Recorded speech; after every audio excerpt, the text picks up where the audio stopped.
What's up, MMA fans? Welcome back to MMA Ground and Pound, the YouTube channel with all the latest MMA news. Ian Garry and wife controversy. Ian Garry isn't a stranger to controversy. The Irish fighter has made headlines numerous times, but this time it's his wife who's receiving the spotlight. Ian Garry's wife, Leila Machado Garry, released an audiobook back in 2010. The book is titled How to Be a WAG, a guide to catching the man of your dreams. Even though the book was released over 13 years ago, it's been causing quite the stir on social media this past week. Leila, who is 14 years Ian's senior, put out the guide many fans are speculating is just a gold digger's how-to manual. Many fans also think that her motives for marrying Garry weren't just love. Garry took to Instagram and posted a clip from the documentary himself and his wife are filming currently, addressing the haters. No, you can't. Because then it f***ing drains me of energy because shit's not f***ing true. No, don't bring it up to me. I don't want to know about it. I'm gonna cry with Curtis then. You cry with him. Go cry in your ex-husband's arms. my new boyfriend. Or your new boyfriend. Literally, like, I'm sorry, but no, like, I love you and I will be there for you for so much in life. But you have no time. But I have zero time for this shit. Because if it's true, I will sit down and go, right, we need to talk about it. If you were a controlling, manipulative bitch, if you had control of my funds, if you were so controlling that I didn't have a choice, if you were a wag, if you had any of these things, if any of them were remotely fucking true, I'd sit down and give you time and conversation. If anybody gave you spoke about any point that is remotely fucking true, and they have any understanding of it where they've met us and actually spoke to us and talked about it, then you have a legit reason to sit down and talk. But if it's some wanker with a beard talking about fucking something online that Veronica could have said online and he wants to make a podcast about it, let the cunt be. Let it be. Khamzat Chimaev surgery.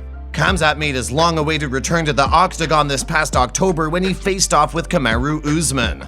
The Boers defeated Usman via majority decision, but the win came with an injury.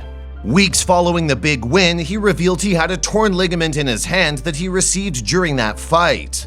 Chimaev has now revealed that he will in fact need surgery, making him sidelined for longer. Fans asked when he'll be back in the octagon, and his response was this.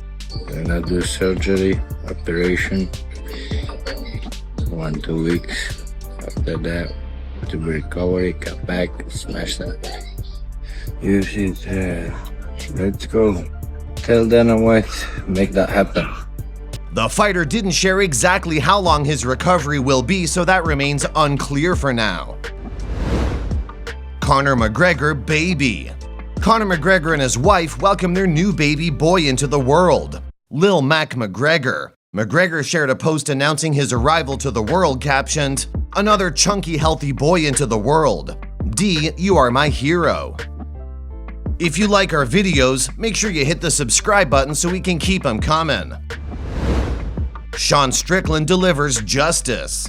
UFC middleweight champion Strickland points gun at alleged domestic violence suspect outside of his home. Strickland posted a video of the incident on his Instagram captioned, "The guy was drunk stomping out a girl. A security guard seen it, he jumped in his car and drove off. Security followed him, hit a curb, completely shredded his tire, drove on the rim for a while, then jumped out and tried to hide at my house. I initially thought he was stealing my car. He was arrested."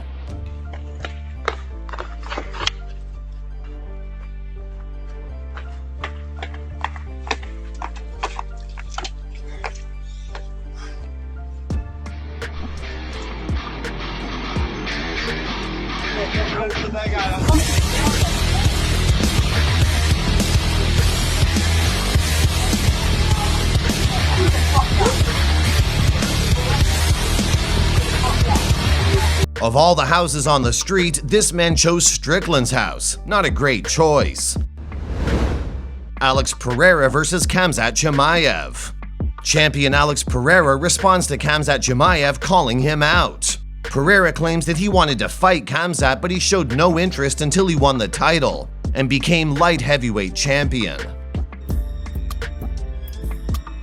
Eu, quando ganhei do Adesanya, ganhei o cinturão, e aí ele fez a mesma coisa, ele faz isso com todo mundo. Queria disputar o meu cinturão. E aí eu entrei em contato com a organização, falei, pô, a gente poderia fazer uma luta no meio pesado. Já que ele quer tanto lutar comigo, ele só quer a oportunidade pro cinturão. Aí fica fácil. Ele não quis lutar. Agora, porque eu tô com o cinturão no meio pesado, ele fala de querer lutar comigo. Esse cara só quer surfar na onda dos outros. Quando eu era campeão, ele me intimou. Eu falei que vamos lutar no meio pesado. Aí ele não quis, correu. Aí agora eu sou campeão no meio pesado e ele quer lutar no meio pesado. Porque ele só quer surfar na onda. Jamahal Hill arrested. Earlier this week, former UFC light heavyweight champion Jamahal Hill had an altercation with his brother James Anthony Hill Jr. Jamahal was charged with 1 count of misdemeanor aggravated domestic violence. The UFC fighter was released from police custody the same day, and a court date is set for January. On his YouTube channel, Hill said very little about the matter due to legal issues, but he did say, "There's been a lot of reports out today with the situation that happened while I was back home in Michigan visiting for the holidays. I will just say this, at this time it is an open case. I've been advised not to speak on it, which I know not to speak on it. I just can't wait for the truth to be told in court, and I will wait for that day, and I look forward to that day. And yeah, the people who know me and know my character and truly rock with me and know who I am, hold on to that and stay true to that. And yeah, that's all I'm gonna say on that." Reporters caught up with UFC President Dana White, and he had this to say on the matter. "I know nothing about it. I literally don't know anything. Obviously, it's something between him and his brother. That's some family, and I'm sure they'll figure that out." Colby Covington DUI. Colby Covington shared that when he was 19 years old, he got a DUI, and how it changed the course of his life. That night, he blew 3 times over the legal limit and was arrested for eluding police as well as driving intoxicated. Covington explains that he was grateful for the charge because afterwards he made the choice to stop drinking, which he believes saved his life and made him the fighter he is today. "It was tough to process because I was so young and not mature at the time. 19-year-old kid, not even grown up, just a little kid, not making good decisions. It was tough. It was very hard because here I was. My whole life, all I wanted to do was wrestle for Iowa Wrestling under Dan Gable and Tom Brands. And now I'm a failure to those guys. They lost hope on me. They gave up on me essentially. They didn't think I could deserve a second chance. That's what needed to happen for me to be on the journey I'm on today. It ended up being a blessing in disguise because I went back home to Oregon State University. I got back to my roots and I got back to my family. I wasn't around the best coaches or best team, but I had my family and friends around me, and that was more important than having famed coaches and a famed wrestling room around me. I'm glad it happened. I'm happy the journey turned out the way it did, because I know I wouldn't be here today fighting for a UFC title again if it didn't happen." Colby continued, "Having to face massive failure, that was worse than losing a wrestling match. I thought I lost my life. I thought it was over. No one's gonna ever let me wrestle. I'm not gonna get an opportunity ever again because of a disappointing night where I made a mistake.